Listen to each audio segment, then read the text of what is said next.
పోయిన చోటే వెతుక్కోమన్నారు. ప్రస్తుతం ఆ సామెతని నిజం చేస్తారా లేదా కొత్త చోట వెతుక్కుని సాధిస్తారా? మొన్నటిసారి మోడీ సర్కార్కి అంతకుముందు బలం ఉన్నటువంటి ఉత్తరప్రదేశ్లో బలం తగ్గింది, మహారాష్ట్రలో బలం తగ్గింది, బీహార్లో బలం తగ్గింది, వాటి ఇంపాక్ట్ బెంగాల్లో బలం తగ్గింది, వాటి ఇంపాక్ట్ దాదాపు 60 సీట్లు తగ్గినాయి. యాక్చువల్గా ఒక రకంగా కాపాడుకొచ్చింది దక్షిణాదిలో అని చెప్పాలి.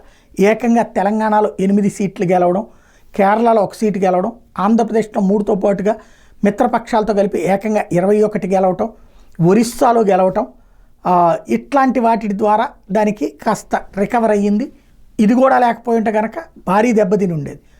అయితే ఈ దఫా దక్షిణాది మీద కాన్సన్ట్రేట్ చేయడం కోసం అని చెప్పేసి ముందు దక్షిణాదిలో అభివృద్ధి విస్తృతం చేయడంతో పాటుగా ఏ ఏ పార్టీలు కలుస్తాయి ఎన్డీఏలోకి అన్నటువంటిది ప్రిపేర్ చేయడం కోసం అని చెప్పేసి మోడీ తాజాగా కీలకమైనటువంటి అడుగులు వేశారు. అందులో భాగంగా మంత్రులు, కేంద్ర మంత్రులు ధర్మేంద్ర ప్రధాన్, రామ్మోహన్ నాయుడు, భూపేంద్ర యాదవ్లతో ఓ ఉన్నత స్థాయి కమిటీ వేశారు. దక్షిణాదికి సంబంధించి రాజకీయ వ్యూహం ఎట్లా ఉండాలి, అభివృద్ధికి సంబంధించిన నిర్ణయాలను ఖరారు చేయడం ఈ కమిటీ తుది నిర్ణయాలు తీసుకుంటుంది. వీళ్ళు అభివృద్ధి పరమా లేకపోతే రాజకీయ పరమా అన్నది మాత్రం తేలలేదు.